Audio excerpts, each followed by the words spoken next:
50 of the brightest and smartest D2C brand owners have been at the same rooftop location yesterday, and now we're going to share all of the learnings we had from this event. I've been blowing through the money like it growing trees. I've been fucking on a French bitch, c'est la vie. I just put them on a jet, now they all Italian. Way I'm dressed until I've been to $1,000. This bitch lie about getting shots, but she's still a stallion. She don't even get the joke, but she's still smiling. Every night, late night, like I'm Jimmy Fallon. Crows shoot from anywhere, like you Ray Allen. Crody, turn me up. Alright, so happy to have you, bro. It was a pleasure yesterday, man. Yeah, it was a really great event. So this is the first event we ever hosted, right? And right now we're in my room at the W in Barcelona with a beautiful view over the ocean in Barcelona in the background, and we just wanted to kind of share all of the learnings like we always do it on our YouTube videos as soon as we go to masterminds, and now it's obligatory when we host our own mastermind that we also share the learnings and all of it. But first of all, bro, how did you enjoy the event? So when we started talking about the event, I was like, oh, do you think like we can fill up a room? And then we had to turn people down. Yeah. I mean, in your DMs, like a lot of people were just turned down because the room was packed, and I really enjoyed getting like a high level of people there. And I had high expectations because of the people that attended, but it was like way better than I ever imagined. Mm-hmm. So the level of in-depth knowledge that is shared not only in the talks, but only like between the lines, like during conversations, like with drinks afterwards, it was insane. So I'm really happy that we can put the learnings into like a structurized approach here. Yeah, sweet.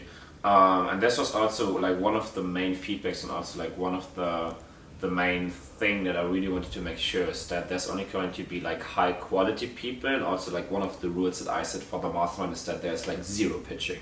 Because usually when you go to a mastermind event, either way they're going to pitch you from the stage, right? With like a mastermind offer, service, SaaS, whatever it may be, or somebody's going to pitch you in the audience, and both of those suck, right? Because this rapidly declines the value of a mastermind. So I just like came in there and in the introduction round and said, okay, listen up guys, zero pitching. I mean, either way the room is full with brand owners, but you never know, right? And yeah, also like the second concept that we really watched out for is that everybody introduces themselves, right? And this is what we really emphasize, because also, and if you may not believe it, like we are introverted, we don't approach people and all of that, and I know that there's a lot of other people going to mastermind events who may be a bit shy, or they don't approach people or don't talk to people, and then they miss out on like really valuable connections, which is why in the beginning we had everybody stand up, introduce themselves, and also send out like list of all of the attendees, do the big WhatsApp group and all of that, just so everybody can introduce themselves and get familiar with all of the other people. And we're also going to put some shots in between of the videos so you can get some impressions yourself. But for now, I want to just say that we go through the things we did. I'm going to give you a quick overview, and then we will just dive right into it. So basically the whole day was super interactive, right? I didn't want it to be only like inputs or something like that, only keynotes. I wanted to make it super interactive between like the people in the front and the people in the audience, which is why in the beginning we had a panel around acquisition, offers, influencers, and scaling. Then we had a speech with YouTube and VSLs, also with like a Q&A, and then we had another panel around the backend, retention systems, and hiring. So these are the three things that we did, and then afterwards we turned it into drinks, dinner, and networking. And now we're just going to kind of go over the learnings that we did from the speeches, the panels, the Q&A, and also the small discussions we had with the people. So yeah, I'm gonna just give it over to you so you can start with the first panel and kind of go through it. Yeah, so the first panel was on the topic of acquisition. So we had Lichtenstein from Sassyclassy, we had Franzreb from Valentine, Amin, Siala, who was, how can you say it, like one of the top Google reps focusing on the Google Growth Program, taking accounts to like high six-figure daily spends. Yeah. And they were talking about really great acquisition tactics in the new era of e-commerce. And what I personally really took away from that is if everything moves to a more consolidated state, the ad platforms get way more easy, everyone knows where to get UGC from, you can see which influencers your competitors are working with, you have to look for the edge in your own brand. So what Danny talked about was how to restructure the data feed that he puts into the ad platforms to cut down his acquisition costs, and because there was no solution available that was delivering what he wants, he developed it himself to get the edge on the stuff, to cut down his CPAs by like a hefty amount. And we don't have like brands with so many SKUs like Danny has, but the thinking behind that was just a big takeaway, that if everyone has the same level of playing field where he's going to, and you are forced to play on the same level like anyone else, you just have to look for the edge. And in the last couple of years it had been media buying strategies and tactics that were your edge, but if everything moves to a way more simple state, you have to look for a deeper layer to get an advantage there. And every time you talk to people who are like big in affiliate marketing or like doing some great stuff or something, they're always talking about workarounds or like optimizations on a deeper layer, and the acquisition panel really focused on that. And on top of that, I really took away from how they were approaching the influencer marketing stuff that you have to be on top of your shit if you want to work with influencers. I mean, even if you're sponsoring like big names, you have to be on their ass, getting them to post at the right times, doing the great deals for you so they don't take your money and rip you off with the deals. So you have to have like operational excellence in your acquisition tactics. So these were like my two big takeaways. What have you took away from the first panel? Oh, I really enjoyed the panel, and I think what we also have to mention is that these guys, both of them, build a brand that's doing over 35 million a year, right? From scratch, right? Completely bootstrapped from scratch to over 35 million per year. Paul in the jewelry niche, Dennis in the fashion niche, both in Germany. So super interesting to kind of hear their learnings around everything. And for me, one big takeaway was from Paul, where he said, you have to keep everything as simple as possible for your decision-making process as a founder, because we tend to hunt for like shiny objects or to make things more complex as they are, or as you said, like find weird workarounds or hacks. Yeah. And most of the times it's just simple, like where can you put your money in so you get a higher ROI on that. And one thing that I really like from Paul is that on the one hand side he looks at, for example, the on-platform metrics, for example, from like the TikTok Ads Manager, Facebook Ads Manager, and all of that. But on the other hand side, he also really relies on post-purchase surveys to get a good understanding of what really influenced the prospect to make the decision to buy the product, right? Which was the first touch point, like which channel made the first touch point, which was the channel that drove them over the edge, right? All of that.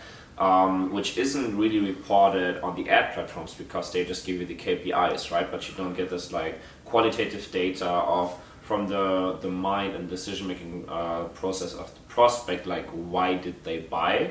And I found this super interesting, because at the end of the day, you're probably going to have like two different KPIs, right? TikTok is showing you the 2x ROAS, and maybe the post-purchase survey is a 5x ROAS, which shows you that you can put more budget into TikTok, even though the on-platform ROAS may be not that high, but then you know from the post-purchase survey that it's a huge factor in driving people to buy, right? So, and like this multi-touch point customer journey with all of the different channels, TikTok as huge, maybe from the way that they use it, or maybe from the creatives that you play out on the platform, or something else, right? Maybe they saw like their favorite influencer wear on TikTok and like a nice style or something. So I found that super interesting.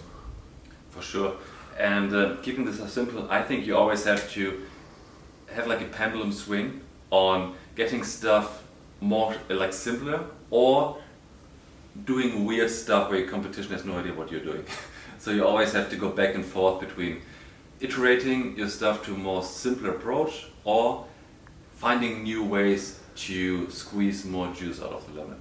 So there was like a pretty good contrast in my opinion. But let's move on to the next topic. You brought in a speaker that I at first had no idea about, But after he introduced himself, like 10 seconds later, I was like, okay, I have to take notes and listen. Crazy guy, right? Alex Micol, a friend of mine, who's always a huge keynote speaker at all of the affiliate worlds and all of these big marketing events, because he has a crazy story where he took a brand from 0 to 30 million in 2021, utilizing the power of VSLs and YouTube ads, right? And also the power of affiliates. And that was like a super interesting mix, because not a lot of people use this combination, and not a lot of people talk around VSLs in your creators or on the landing pages, and then also on YouTube ads. So this is why I wanted to bring him in, so that he can talk about the power of that. And it was super funny because he talked about how to utilize VSLs. So VSL basically, for you guys, are the main powers in the storytelling, right? So to introduce like a hero story with one person who has a huge problem, and then they go through different solutions and options, but then none of them work, and then they magically stumble across this crazy solution, and it turns their life around and everything. And then your target audience has huge relatability to the hero story. So this is basically the foundation of a VSL, and it can be 10 minutes long, 20 minutes long, 30 minutes long, and you can run it as an ad on YouTube. And he said that a lot of people are going to like watch that stuff, and then you can almost push them directly to checkout, just because after watching a 30-minute VSL, they're so ready to buy, and like the buying intent is so high. And he also said that he could just like triple his ad spend from like 1K to 3K per day to 9K per day to 27K per day to 81K per day. And then I think he hit like cap at like 150K per day ad spend and kept it at like that scale. Yeah, I mean, I was very interested because we were running a lot of YouTube ads over the last couple of years, and I have always been a big fan of them. And hearing from him how he was utilizing them for eCom offers was pretty great, because most of the time we were using it for lead gen offers. But if you have like the right product in place where VSLs could be made work for, YouTube is like a great traffic source for that. And what I really like about YouTube as a traffic source itself is definitely the scalability, because it's like the second largest search engine in the world. Mm-hmm. I mean, Google has like all of the power of search in the world, and YouTube is like a company of Google. So you have to give credit to Google for providing like the databases there. And if you have something that works on YouTube, so you have to make it work for a couple of weeks, and you have like a lot of cost that goes down the drain regarding ad spend and stuff. But if you have something that works, you can just scale it up like as fast as possible. And there's like no platform where you can scale that fast with a great performance. And my main takeaways from that talk were, at first, of course, like you have to sell stuff in stories. But when someone from the audience asked how he would use VSLs for his product, he was already coming up with a story, like for an example. And you have to train that skill in talking about your product in stories with personas, making them pretty sophisticated in a way where it just... So if you want to make a good VSL that is believable and people have like trust in you, if you provide like a video, you have to have excruciating detail about the story that you're telling, so it doesn't look like you're making it up. And if you're crafting a story for like a middle-aged woman who has like knee problems, you really have to work with the persona and craft a story from that from that angle, where people in the target audience are feeling like VSL is exactly catered to them. So having like a detail in storytelling, and then just simple campaign structures. He was just running stuff on like broad targetings or interest targetings on YouTube, and wasn't nerding out on like specifics on the technicality side. And then just pushing them straight to checkout is definitely something that we're gonna add onto our traffic mix, and I'm more than hyped to use this concept to crack some nasty VSLs for e-com products in the future. I mean, we already use the power of VSLs for like Kinobody, right? Yeah, for like the new offers. But most of the time it's just like special brands where you're using it, because it's just like totally makes sense to do that. But I mean, he was doing it for a brand that had like no spokesperson in front of it. Yeah, so you should definitely be more ballsy in trying VSLs for like brands without a founder. Sweet. And yeah, then we had the last panel around retention, backend systems, and hiring, and that was super interesting. Sebastian kind of managed the panel. We had like Alex Fedotoff in the panel, Adam Reed, and then Martyn Kirk, all of like 8-figure brand owners and like different spaces, different niches. So super interesting what they talked about in terms of like hiring, firing, culture, and retention. So you managed it. What were your main takeaways from that? Yeah, so the goal of the panel was basically to have a contrast to the first panel talking about acquisition, because the big sexy thing for the longest time was how to get new customers, but starting at 2023, or like when iOS 14 hit, it was the main topic of discussion how to increase backend revenue and how to build out a team that is managing your day-to-day tasks as a founder so you can deliver more value to your customers. And one of the biggest takeaways from the retention panel was it's not about the technicalities or like crazy tool stacks that you're using in the back end. Like no one cares about the SMS flow that you're sending. It's about finding out what does your customer actually want from your products, how can you help them more, and then how can you craft a product that helps the customers more. And then the only question left is how do you let them know that you can help them further? And if you operate from that dogma, you can be like way more precise in pushing backend revenue, because you're not focusing on the wrong shiny objects, but you're focusing on the value that you're adding to the customer. And there was a quote that was, you can't profit hack your way to a great retention rate. Like you can't trick your customers into staying with your brand longer. And I really enjoyed this take from Martyn about Noobru too, because he was like, we're in the supplement space. If there's a better product out there, people are just switching. So we have to provide like the best product for that. Yeah, I think that's like the best takeaway that we can share from this panel is that also like people try an acquisition all the time and then they try to apply the same mindset to retention to just like hack their way around it, right? But it's all down to the foundations of having a high quality product, right? That really gets people raving and turns them into fans. So you have a positive word of mouth working for you and not against you. And then building more products, not to just like bundle them or upsell them or something. Think like, okay, I'm selling this, how can I like make it more valuable or put like an upsell, but rather like, okay, I'm having this supplement now, maybe I can find another supplement then both enhance the results maybe more for my customers, right? So just like really thinking about how can you provide value, and this is really going to give you the advantage. For sure. Yeah, so those are the main learnings. Just to keep it like really brief for you guys, again we're going to show some impressions of the event. After all of these panels, we then pushed it over to have like really nice tapas from a Michelin star chef, so really nice, and to really engage in conversations, have drinks and everything. So that was super cool, because at the end of the day, the power of masterminds is in the network and the people you meet, and really crafting these like valuable connections. Yeah, I really enjoyed like the dinner and drinks part afterwards, because most of the time if you have like a mastermind event, there's so much program and then everything just ends, and then you have like those private gatherings afterwards which are like highly unorganized, and then and then you're just scrambling on to how you can talk more with the people on the event. But your plan was to facilitate it on the venue, so the chairs got removed from the rooftop, then the tables came out, and then the food came to the dinner tables.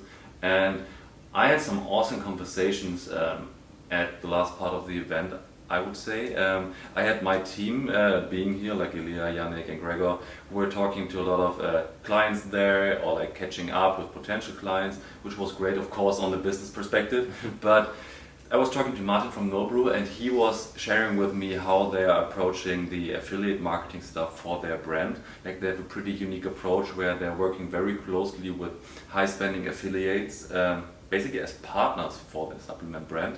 And it's not like that I want to copy that for the brands that we are pushing, but the thinking behind it just made me realize that you can for sure innovate stuff that has been proven over the last 10 years, because he's actively going against what like the biggest affiliate network DFO suggesting. I mean, they want to have like anonymized approach where you have no idea who the affiliate is that is pushing your traffic, but he wants to work with the affiliate pushing his traffic. He wants to help them make more money because it helps him make more money in sales. And so he is going with a way more differentiated approach in pushing like high spending accounts there. And I was thinking about this is pretty great, and I already have 1 or 2 brands in our portfolio in mind where we can open up a sophisticated affiliate program for like people who are pushing traffic to the brand and then working out custom deals with them, because it's basically like you're working with multiple agencies on your account, but the agency is covering the ad cost for you, and they're paid purely on performance, which is a pretty great deal. So he is racking in some awesome numbers there. And then we had a mutual connection with Will Hutchins from Organifi, where he was talking about how he's using his subconscious mind to solve the next equations. And when I was asking him about what is his next goal with this brand, he was always like, every time I hit a milestone, my next goal is to double it. And then I'm thinking about the methods and how I could double this stuff technically, in an ethical way, in an unethical way, in a funny way, in a sinister way, and just give like the different viewpoints onto the task. What were the conversations that you really enjoyed afterwards? So for me, it was just like mingling with like everybody, right? Because from like 2 p.m. to like 7 p.m. I was like so hyper focused on like organizing everything, keeping everything in like the time schedule and stuff. And then from like 7 p.m. it was just like a huge burden off my shoulders. Where I could like let it go. Now it's like about mingling, drinks, having fun. So it was super cool, just like talk to everybody. And also to really get the feedback, because as I said, it's like the first mastermind we ever did with like bringing 60 people together in a room and stuff. So it was really valuable for me to hear the feedback, to hear that a couple of people just flew out to this event specifically from Germany, from the US, from Dubai, right, just to be here and be with us. So that was super interesting. And also like get the feedback, what they're doing right now. So not too specific stuff in terms of learning, but more in terms of like having these personal touch points is what I really, really enjoyed at the end. Oh, for sure. There were a couple of guys that I only knew from the online space, and then you get to know them in person. It's like way funnier than online. And I just have to say, like, the whole event was a blast. Like operational excellence from your side, managing the event. And I can totally feel like the moment where the hard part of the event ended and the dinner and drink started, and you were standing next to me with like a skinny bitch cocktail. And you were like, I'm just so fucking relaxed now. And I totally felt that burden being lifted off your shoulder. So one of many more to come. And I'm really excited. Sweet. So thank you guys for listening. Let me know what you've learned from this in the comments, and I'll make sure to have you at one of the next events.